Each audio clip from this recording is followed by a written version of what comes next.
बाबतीमध्ये जाहीर केल्यानंतर जुलै अखेरपर्यंत पैसे जमा होतील असं सांगितलं जातं आहे. एका वेळेला सरकारला पैसे आहेत का नाही शंका आहे. अशाच वेळेला 48,000 कोटीचं वीज बिल माफीचा घेतलेला सरकारचा निर्णय हा सुद्धा विचार करण्याचा काय. सरकारचा निर्णय मुख्यमंत्र्यांनी जाहीर केला, त्याचा फायदा शेतकऱ्यांना व्हावा ही अपेक्षा आहे. परंतु तो महावितरण कंपनी अडचणीत येते. 38,000 कोटीच्या बाबतीमध्ये महावितरण कंपनीला आज थकबाकी आहे. त्यामुळे सरकारी तिजोरीतून शेतकऱ्यांची कर्जमाफी करायची आणि ती वितरण कंपनी करून मग बाकीच्या योजना राबवण्यासाठी अशा प्रकारचा निर्णय होतो का याचा सुद्धा अभ्यास करावा लागेल.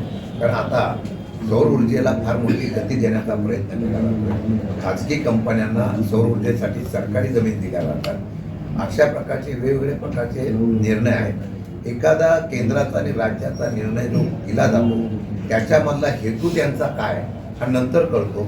आत्ता त्यांनी ज्या योजना जाहीर केलेल्या आहेत त्याचा अभ्यास करून आम्हाला त्याच्या बाबतीत निर्णय घ्यावा लागेल. पण तरीसुद्धा या मराठवाडा आणि परभणी वगैरे या परिसरामध्ये शेतकऱ्यावर जे आसमानी संकट आलेलं आहे. काल कृषी मंत्र्यांनी सुद्धा जाहीर केलेलं आहे की दुबार पेरणी झाली तर आम्ही त्याला बियाणं फुकट देऊ. एका बाजूला बियाणे फुकट देऊ, औषधं फुकट देऊ सांगतात, दुसऱ्या बाजूला तेच विक्रेते मुकोका कायदा लावतायत म्हणून त्याच्यावर आंदोलन करतायत. आता या दुहेरी संकटामध्ये आजही शेतकऱ्यांना बियाणाची तुटवडा आहे. आजही शेतकऱ्यांना कृषीच्या असलेल्या साहित्याची तुटवडा आहे. शेताच्या असलेल्या खताचा तुटवडा आहे. त्याच्या बाबतीमध्ये मार्ग काय काढणार याच्यामध्ये अजून सरकारने खुलासा केलेला नाही.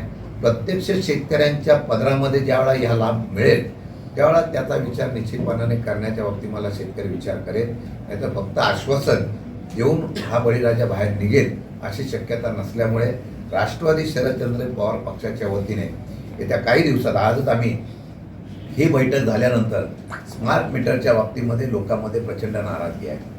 राज्यामध्ये सगळीकडे त्याच्यावर तीव्र विरोध केला जातो आहे. पण स्मार्ट मीटर सक्ती ही केली जाते. एक उदाहरण म्हणून सांगतो. काल स्मार्ट मीटरच्या बाबतीमध्ये घरी नसलेल्या माणसांच्याकडे जाऊन जबरदस्ती स्मार्ट मीटर लावून घेण्याचा प्रयत्न जेव्हा होतो याचा अर्थ आहे की काही कंपन्यांना हे सगळं देण्याचं खाजगीकरण होत आहे काय.